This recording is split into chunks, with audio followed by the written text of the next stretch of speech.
Fala pessoal, aqui é o Ed novamente, Ednardo, falo aqui de Belo Horizonte e eu tenho uma notícia muito importante para passar para vocês. Os meus vídeos que eu postei aqui falando sobre esse escândalo que teve aí em relação à ANTT, Agência Nacional de Transporte Terrestre, que fez uma autuação que multou um veículo cheio de doações que estava indo lá para o Rio Grande do Sul. Eu fiz uma sequência de vídeos falando sobre esse assunto, deu muita repercussão, muitos comentários negativos, o pessoal criticando muito, e um passarinho azul me contou uma coisa que eu vou revelar para você no final desse vídeo, que pode ser uma bomba, que pode ser uma notícia que vai dar o que falar, e eu te convido a deixar sua opinião aqui também no final desse vídeo e ver o que você acha a respeito desse assunto. Mas antes de falar dessa notícia bombástica que o passarinho azul me contou, eu tenho que fazer aqui um registro. Depois que eu publiquei o meu vídeo, logo em seguida, o diretor da ANTT, da Agência Nacional de Transporte Terrestre, publicou um vídeo se pronunciando nas redes sociais, um vídeo que, aliás, eu achei muito superficial, não falou muita coisa, acho que ele estava escondendo ali alguma coisa, né? O que será que o diretor estava escondendo, hein? E primeiro, olha só, vou colocar aqui na tela o print do vídeo. Primeira coisa que a gente observa é que esse vídeo, apesar dele ter tido milhares de visualizações, ele foi colocado no YouTube como não listado. Ou seja, os usuários do YouTube não conseguem localizar esse vídeo. Esse vídeo você só consegue acessar acessando o portal da ANTT ou se alguém te enviar o link. Só fazendo uma explicação rápida aqui, existem 3 níveis de restrição de privacidade de vídeos no YouTube. Então, você tem o vídeo público, que é aquele que todo mundo consegue ver e pesquisar pela plataforma do YouTube. Você tem o vídeo não listado, que você não consegue pesquisar ele pela plataforma do YouTube, tá? Somente se alguém te passar o link. E você tem o vídeo privado. Só vai ter acesso ao vídeo privado aquela pessoa que você, o autor do vídeo, quem postou o vídeo, definir lá o e-mail dos destinatários ali, das pessoas que podem assistir aquele vídeo. Não existem esses 3 níveis de restrição, esses 3 níveis de privacidade. E esse nível aí que a ANTT escolheu, que esse vídeo foi publicado, não sei o que a ANTT está escondendo, mas pode ter a ver com o que eu vou revelar aqui no final, aguardem. Mas é o seguinte, por que não se coloca o vídeo público para que todas as pessoas do YouTube tenham acesso a esse vídeo?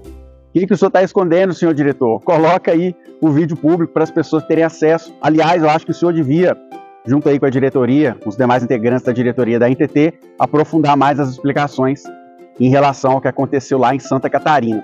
Uma outra coisa aqui que eu acho importante comentar é o número da portaria que foi publicada, tá? Logo em seguida da publicação do meu vídeo, a ANTT publicou uma portaria, foi a portaria de número 112 de 2024, vou deixar o print aqui para você também, e dentre outras questões, essa resolução, aliás, parabéns, diretor, por levantar o bumbum da cadeira e promulgar essa resolução que vai ajudar lá as pessoas necessitadas no Rio Grande do Sul. Mas basicamente, pessoal, essa resolução, ela diz que caminhões que estejam carregados com donativos, agora eles podem passar pelo posto de fiscalização e eles não serão parados, não serão autuados, não serão notificados. Então, parabéns pela atitude, pois as pessoas no Rio Grande do Sul estão precisando. Pessoal, do ponto de vista legal e do ponto de vista da fiscalização, esse tipo de resolução que foi publicada, isso traz um certo risco para a sociedade, pois traficantes de drogas, de armas, de contrabando, de descaminho, pessoas podem se aproveitar dessa resolução e tentar passar com coisas ilícitas, esse tipo de coisa. Então isso vai dar um trabalhinho a mais aí, talvez, para a polícia. Então os agentes da PRF aí que eventualmente estejam assistindo esse vídeo, né?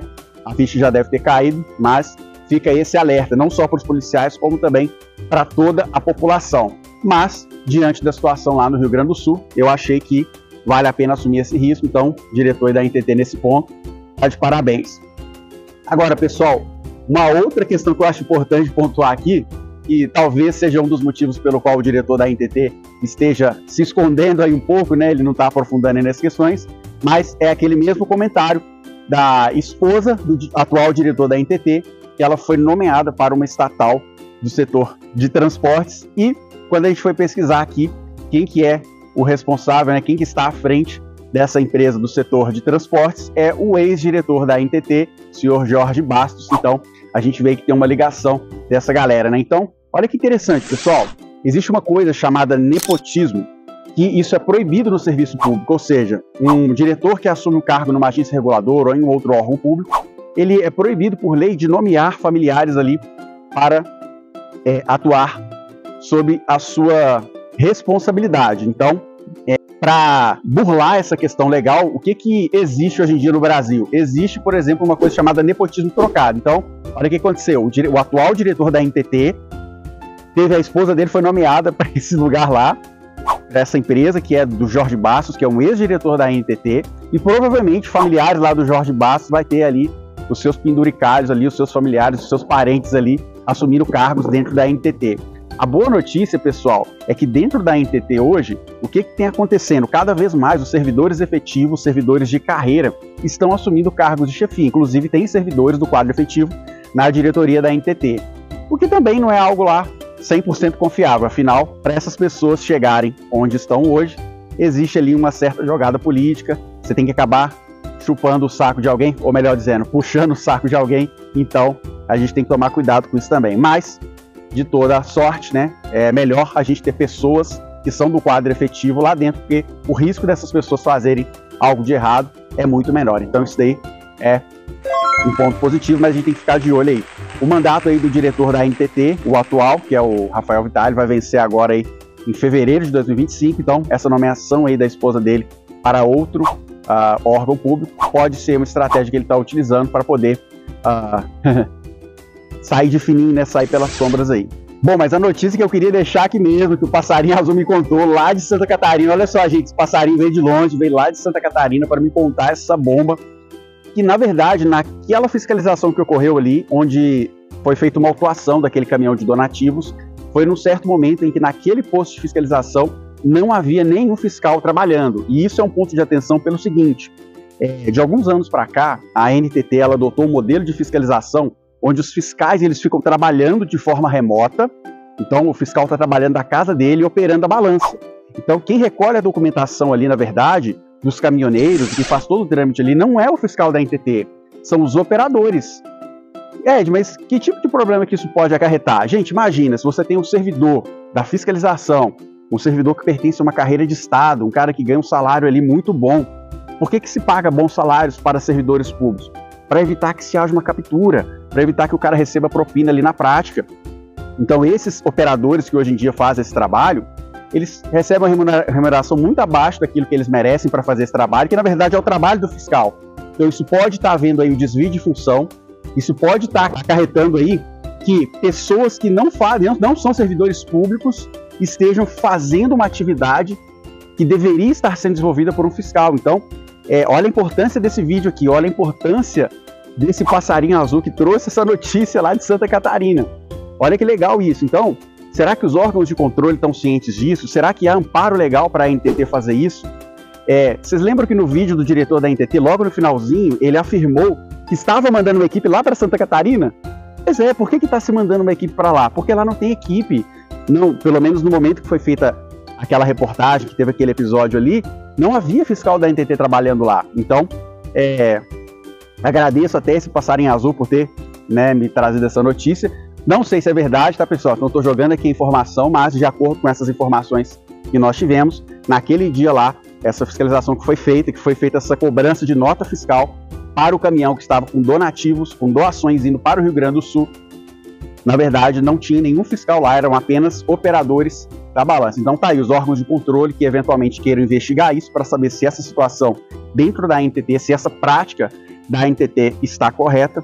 Tá aí a notícia para vocês, tá aí a informação para vocês investigarem. E particularmente defendo a ideia que se existe ali um fiscal, se existe um servidor de carreira para atuar, isso aí é muito para evitar que se haja propinas. Pessoal, nesses 13 anos que eu trabalhei na NTT, quando a gente estava fiscalizando nos postos da PRF, e você que é policial rodoviário federal está me ouvindo agora, você sabe que tem dois tipos de policial, o corrupto e o não corrupto. Então você que não é corrupto, já te peço perdão desde já, mas eu tenho que falar isso aqui. Quando eu estava trabalhando nos postos da PRF, a gente sempre recebia reclamações indiretas. As pessoas, os caminhoneiros chegavam e falavam assim, nossa, acabei de deixar R$50 de propina ali pro cara da PRF. Isso é muito comum. Depois que eu saí da NTT, eu comecei a trabalhar como motorista de aplicativo. E trabalhando como motorista de aplicativo, a gente vai conversando diariamente com vários passageiros. Não sei se você sabe, mas em média o motorista de aplicativo transporta de 20 a 30 pessoas por dia. Então a gente vai tendo contato com muita gente, isso é muito legal para você saber o que as pessoas pensam, um verdadeiro laboratório de ideias, né? E já me deparei com inúmeros casos de pessoas que teriam seus carros apreendidos numa fiscalização da PRF e o policial exigiu ali propina. Casos que a pessoa levaria uma multa aí de quase R$5.000, o veículo deveria ser apreendido e o cara pagava ali 1.800 para o policial para ter o veículo liberado. E a pessoa paga porque é vantagem para ela. Então, infelizmente, isso ocorre, isso também tem que ser investigado. Mas eu estou trazendo aqui esse exemplo da PRF para aplicar aqui nessa situação que está ocorrendo na NTT. Se você coloca outras pessoas, se você terceiriza ali uma atividade que deveria ser uma atividade típica de Estado, que deveria ter um servidor efetivo exercendo, isso traz esse tipo de risco aí para a fiscalização. Então fica aí esse ponto de alerta e as pessoas aí, as autoridades, né, que eventualmente podem investigar isso aí. Tá aí a informação, é só ir lá, é só investigar. E é isso aí, espero ter ajudado. E voltando aqui à questão das doações, né, que bom que a diretoria da NTT promulgou aí essa portaria. Ela foi publicada, pessoal, no Diário Oficial da União no dia 9 de maio de 2024. Então, quem quiser, é só consultar lá. E eu quero trazer aqui uma última informação, na verdade também uma opinião em relação a essa resolução, pessoal. Essa resolução, sob determinado ponto de vista, ela pode ser considerada também ilegal, porque ela, de um certo modo, ela afronta o artigo 744 do Código Civil. Em momento algum ela diz que vai invalidar ou que não vai aceitar. O que isso significa na prática? Você tem o artigo 744 do Código Civil, que obriga o transportador a emitir o conhecimento de transporte. Mas não foi falado que era nota fiscal? A nota fiscal, pessoal, ela pode substituir o conhecimento de transporte desde que ela tenha as informações exigidas na resolução da NTT. Aquela resolução que eu já citei aqui, que é a resolução da NTT que define quais os campos obrigatórios que tem que ter em um documento para que ele seja aceito como conhecimento de transporte. Então, voltando aqui, o que é obrigatório pelo transportador é um documento chamado conhecimento de transporte, e a legislação permite que outro documento, como o DANF, como a nota fiscal eletrônica, como a nota fiscal, substitua o conhecimento desde que haja ali as informações referentes àquela prestação de serviço de transporte, tá?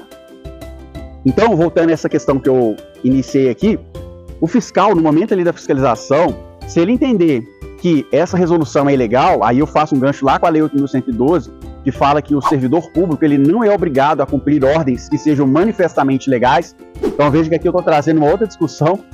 Pode ser que o fiscal ele não aceite, ele exija a documentação ainda assim. Ou seja, a autoridade do fiscal, a autoridade do agente de fiscalização, ela deve ser respeitada ali no momento da fiscalização. Gente, são 13 anos que eu passei em balança e eu já vi inúmeras vezes colegas deixando de seguir coisas que estavam em resoluções da NTT porque eram absolutamente ilegais. Então fica esse ponto de alerta.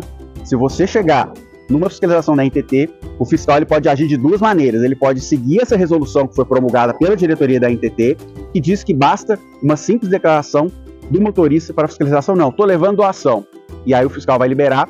Ou o fiscal ele pode exigir o cumprimento do artigo 744 do Código Civil, que estabelece a obrigação civil de o caminhoneiro, de o transportador estar portando ali durante a viagem o conhecimento de transporte ou algum outro documento que o substitua.